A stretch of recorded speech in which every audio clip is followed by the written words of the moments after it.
Ako po ito si Ninyo Sir Ren. Share ko lang tong creepy experience ko na hindi ko pa rin makalimutan. Nangyari itong karanasan ko taong 2023. Bale, isa po akong delivery rider sa isang food app. Nagtatrabaho po ako ng araw at gabi para sa pang-araw-araw kong gastusin.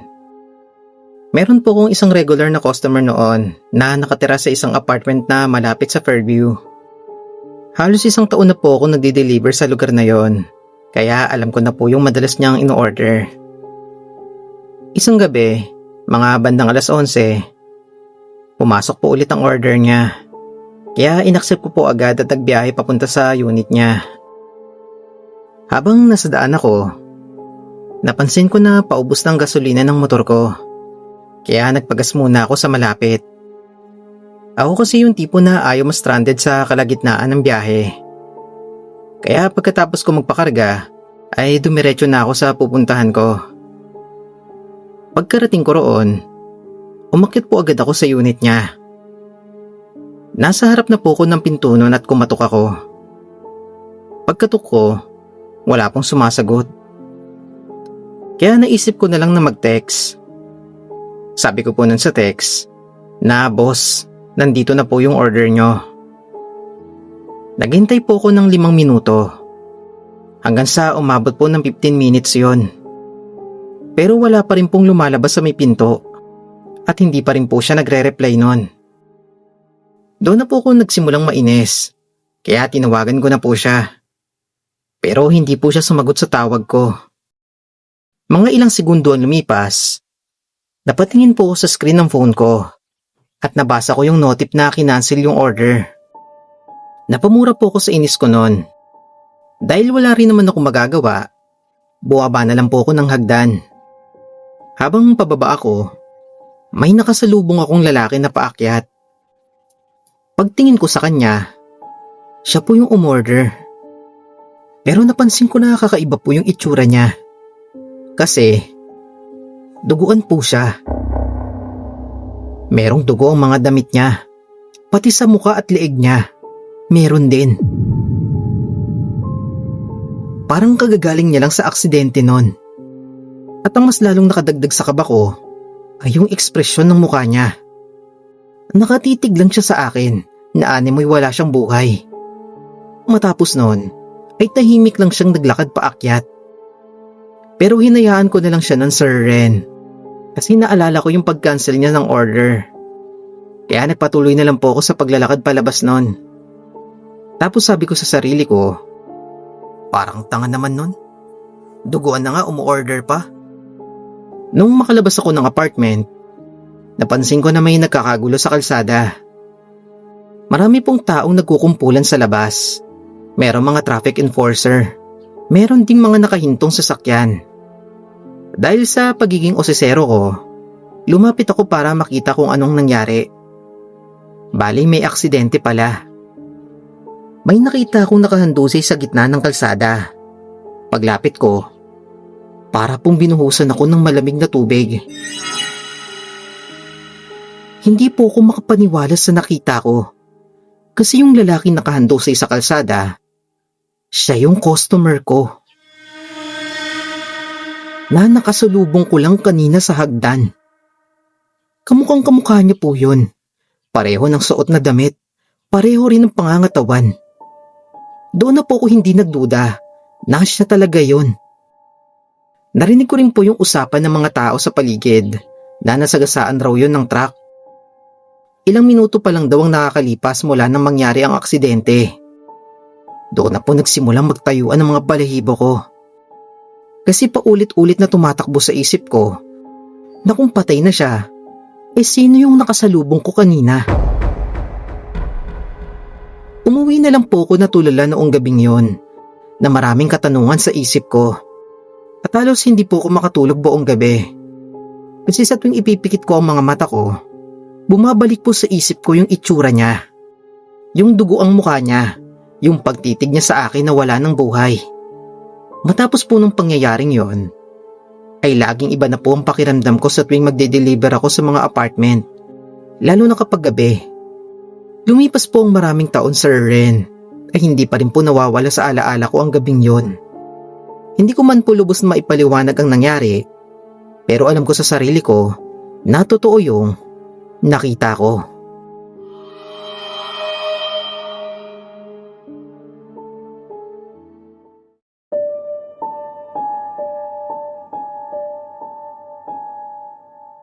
Magandang araw po sa inyo, Sir Ren. Tawagin niyo na lang po ako sa pangalang Eddie. Mahilig po talaga ako makinig ng mga horror stories. Kaya naisip ko pong magpadala sa inyo ng nakakatakot na experience ko. Bale, isa po akong kargador sa palengke dito sa Bulacan. Hindi po kasi ako nakatapos ng pag-aaral, kaya ito lang po ang alam kong hanap buhay. Araw-araw po ako nagtatrabaho, mula madaling araw hanggang gabi. Karga-karga ko po ang mga sako ng bigas, gulay, isda, at kung ano-anong mga paninda. Mabigat po ang trabaho ko at madalas po na sumasakit ang buong katawan ko. Pero wala naman po akong choice. Kasi kailangan ko pong kumayod para sa asawa at 2 kong anak na umaasa sa akin. Kahit pagod ako, tuloy lang po ako sa pagtatrabaho. Isang gabi po nun, Sir Ren, kakatapos ko lang po sa mahabang araw sa palengke. Pakiramdam ko noon ay bibigay na yung katawan ko. Bago ko umuwi, naisipan kong dumaan muna sa isang maliit na tindahan na malapit sa palengke. Bumili po ako ng cobra at isang stick ng yosi. Tapos may nakita po akong saradong tindahan noon na madalas tambayan ng mga tao kasi may lumang upuan. Doon po ako nagpahinga kasi tahimik po ang paligid doon. Habang umiinom po ako at nagyoyosi, may napansin po akong babae sa kabilang bahagi po ng kalsada. Nakasuot po siya ng puting bestida. Mahaba po ang buhok. Nung una, hindi ko siya pinansin kasi akala ko isa lang po siyang residente na pauwi rin. Pero habang papalapit po siya sa pwesto ko, may napansin po ako na kakaiba. Basang-basa po kasi yung suot niyang damit na para bang kakatapos niya lang pong lumusong sa baha. Napansin ko rin yung mantsa ng putik sa laylayan ng bestida niya. Medyo nagtaka ko nun kasi hindi naman umulan noong gabing yon. Hindi rin naman bumaha. Habang papalapit po siya, mas nakikita ko po ng malinaw yung itsura niya. Doon ko po napansin na sobrang putla niya, na animoy para siyang bangkay. Nangingitim po yung paligid ng mga mata niya at napansin kong wala po siyang emosyon. Para po siyang pagod na pagod. Hindi ko po may paliwanag kung bakit. Pero pakiramdam ko, may kakaiba sa kanya. Pero kahit ganon, tinawag ko po siya. Sabi ko po nun, Miss, ayos lang ba kayo? Pero hindi po siya lumingon sa akin. Hindi rin po siya sumagot. At nang mapatingin po ako sa ibabang bahagi ng katawan niya, doon po nanindig yung mga balahibo ko. Kasi, hindi po sumasayad ang mga paa niya sa lupa. Lumulutang po siya, Sir Ren. Nanlamig po yung buong katawan ko noon sa sobrang takot. Pakiramdam ko noon na nanghina yung mga binti ko. Kasi hindi ako makapaniwala sa nakikita ko. Pinilit ko po na ikurap yung mga mata ko ng ilang beses. Umaasa po ko na namamalikmata lang ako. Pero kahit anong gawin kong pagkurap, ay ganun pa rin. Lumulutang pa rin po siya. Bigla po ako napatayo noon. Nabitawan ko po yung hawak kong yosi at halos matapon na po yung iniinom ko. Hindi na po ako nag-isip. Tumakbo po ako ng sobrang bilis hanggang sa makarating po ako sa bahay. Pagpasok ko po sa loob ng bahay, napansin po ng asawa ko na parang namumutla ako sa takot. Kasi pawis na pawis ako noon at hirap po akong magsalita. Pero hindi ko na lang po kwento sa kanya yung nangyari. Kinabukasan, nagkwento po ako sa mga kasama ko sa palengke. Pero hindi po sila naniwala. Sabi po ng isa na baka lasing lang daw ako siguro kagabi. Ngumiti na lang po ako sa kanya ng pilit at nagsimulang magtrabaho. Bale, hindi ko na lang po sila pinilit na paniwalaan ako. Pero isang bagay lang po sigurado ako. Alam kong totoo yung nakita ko noong gabing yon. At hindi yon guni-guni.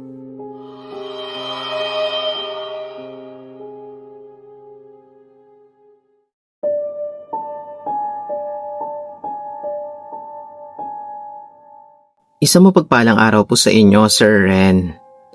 Tawagin niyo na lang po ako sa pangalang Ray. Bale, mga 3 taon na po ang nakalipas nang mangyari ito. Noong mga panahon na yun, Sir Ren, ay delivery rider pa ako sa isang logistic company. Madalas po ang biyahe namin, lalo na kapag madaling araw. Kasi kailangan namin maghatid ng mga kargamento. Lagi pong kasakasama si Jun noon, yung pahinanti ko po. Okay naman po kami ni Jun. Ako po yung nagmamaneho at siya naman po yung tumutulong sa pagkakarga at pagbaba ng mga delivery. Isang madaling araw po nun, Sir Ren. Kakatapos lang namin magbaba ng mga kargamento sa isang warehouse. Parehas na kaming pagod nun. Pero may ilan pa kaming i-deliver na kailangan tapusin bago mag-umaga. Pagsakay ni Jun, pinaandar ko po agad yung truck. Habang nasa kabaan po kami ng biyahe, nagkwentuhan po kami para hindi kami antukin nun. Hanggang sa napunta po yung usapan namin sa mga kakaibang karanasan, gaya po ng aksidente, mga pagpaparamdam po sa kalsada, at syempre, mga kwentong multo sa daan. Sabi po ni Jun habang nakatanaw sa bintana na marami raw nagpapakita sa kalsadang to, lalo na raw kapag madaling araw. Natawa lang po ko noon. Sabi ko na lang, sa tagal ko nagmamaneho rito, wala naman ako nakikitang multo eh. Tapos biro niya pa, baka malay mo ngayon may magpakita.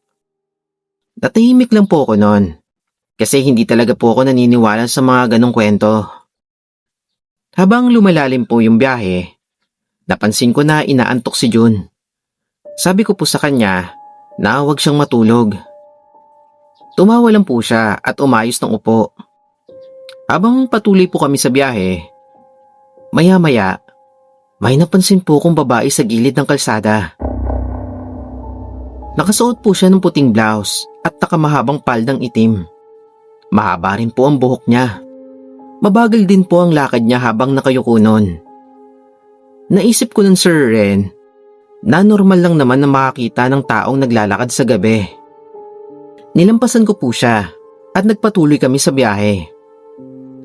Makalipas po ang ilang minuto, habang nakapokus ako sa daan, bigla po ako napakunot ng noo. Kasi nakita ko na naman po yung babae sa gilid ng kalsada. Tiningnan ko po ng mabuti yun, Sir Ren, habang papalapit kami. Siya talaga yun. Yung nalagpasan ko kanina. Pero nagdadalawang isip po ako. Kasi imposibleng mangyari yun. Kasi sa pagkakatanda ko, nalagpasan ko siya kanina. Hindi ko na lang po pinansin yon at nagpatuloy ulit sa pagmamaneho. Naisip ko na baka nagkataon lang. Na baka kahawig lang. Mga ilang minuto po ang lumipas. Doon po tuluyan nanindig yung mga balahibo ko. Kasi nakita ko na naman po siya. Nasa gilid pa rin po siya ng kalsada. Pakiramdam ko noon na para bang biglang bumigat yung dibdib ko. Kasi hindi na yun nagkataon, Sir Ren. 3 beses ko po siyang nakita. At sa bawat pagkakataong yon, parang hindi po siya gumagalaw sa pwesto niya. Parang paulit-ulit lang po siyang lumilitaw sa harapan namin. Lumingon po ako noon kay Jun. Sabi ko, "Pre, may nakita ka bang babaeng nakaputing blouse at nakamahabang paldang itim sa daan?" Tumingin po siya sa akin. Nagtanong po siya kung saan. Sabi ko po noon, "Doon, pre, sa gilid ng kalsada. 3 beses ko na siyang nakita eh." Napakunot po siya ng noo. Sabi niya, "Wala naman ako nakikitang babae." Natahimik na lang po ako noon. Sinabi ko sa sarili ko na sigurado ako na may nakita ako. Malinaw na malinaw ko po siyang nakita kanina. Pero bakit si Jun, hindi niya nakita yun? Doon na po ako ng hilakbot. Matapos noon, hindi ko na po muling binanggit yun kay Jun. Nagpatuloy na lang po ako sa pagmamaneho. Makalipas po ang ilang minuto, Sir Ren, may nadaanan po kaming maliit na tindahan. Huminto po ako. Sabi ko po noon na bibili lang ako ng yosi. Bumaba po ako ng truck at sinubukan ko pong pakalmahin yung sarili ko. Habang nagsisindi po ako ng sigarilyo, naiisip ko po yung paulit-ulit na nakita ko. Lumapit po si Jun sa akin habang nagyoyosi ako nun. Biro niya po sa akin, bakit parang nakakita ka ng multo? Ngumiti na lang po ako at hindi ko na po pinilit na ikwento sa kanya yung nakita ko. Kasi alam ko, napagtatawanan niya lang ako. Matapos po namin magpahinga sandali, itinuloy na po namin ang biyahe. Wala na po ako nakita na kakaiba sa kalsada pagkatapos nun. Nakapag-deliver naman po kami ng maayos at ligtas na nakauwi.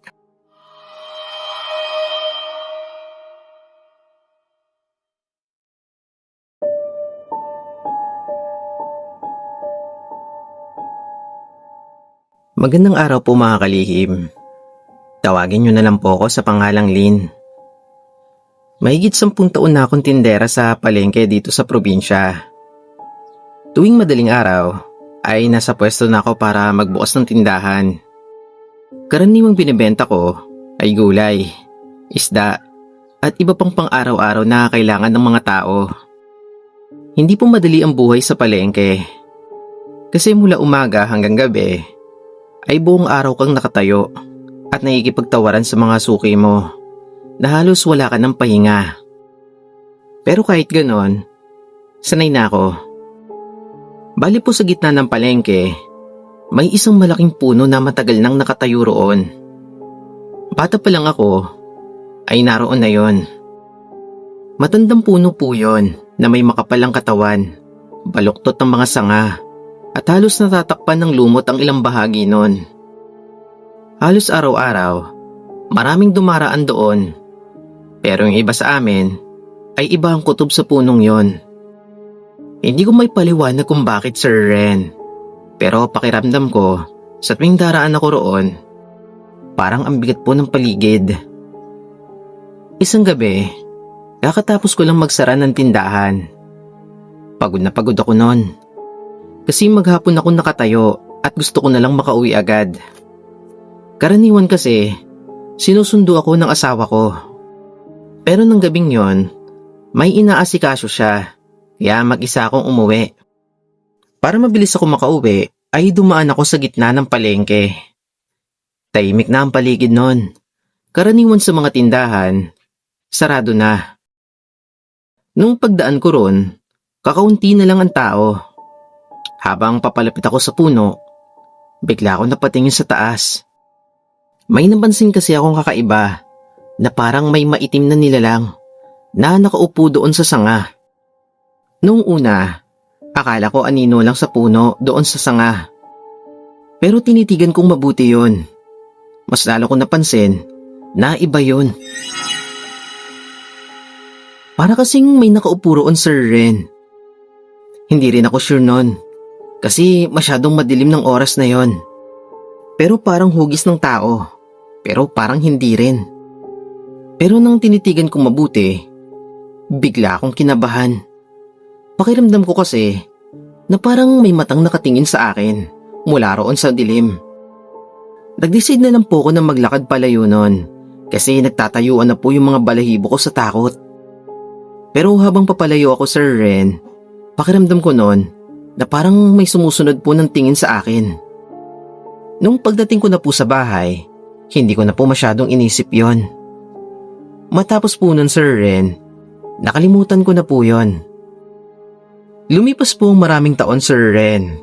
Nandun pa rin po yung malaking puno sa gitna ng palengke. Hanggang sa dumating po yung araw na nag-decide po yung mga opisyal na putulin ang puno. Sabi po kasi nila, nasa gabal raw yun sa daan at kailangan ng space para sa mga bagong stall. Marami pong tumutol. Yung ilan pa nga po nun, nalungkot. Pero wala po kaming nagawa. Isang araw, pinutol nila ang puno. Bali naging bakanting lugar po yon kung saan nakatayo ang dating puno. Ilang linggo ang lumipas, may nangyari po sa palengke. Bigla pong nagkaroon ng malaking sunog. Mabilis po na kumalat ang apoy. Isa-isa pong nilamon yung mga tindahan. Maraming stall po ang natupok. Isa na rin po ako sa mga naapektuhan nun. Pero matapos po nun, Sir Ren, meron pong kumalat ng mga chismis na may nakita raw silang nilalang sa lugar daw kung saan daw dating nakatayo ang puno. Yung itsura daw ng nilalang, maitim daw, malaki. Pero nang marinig ko yon, agad kong naalala yung nakita ko noon sa sanga ng puno, yung maitim niyang anyo. Minsan, Sir Ren, hindi ko po maiwasang maalala yon, na kung may nakatira ba talaga roon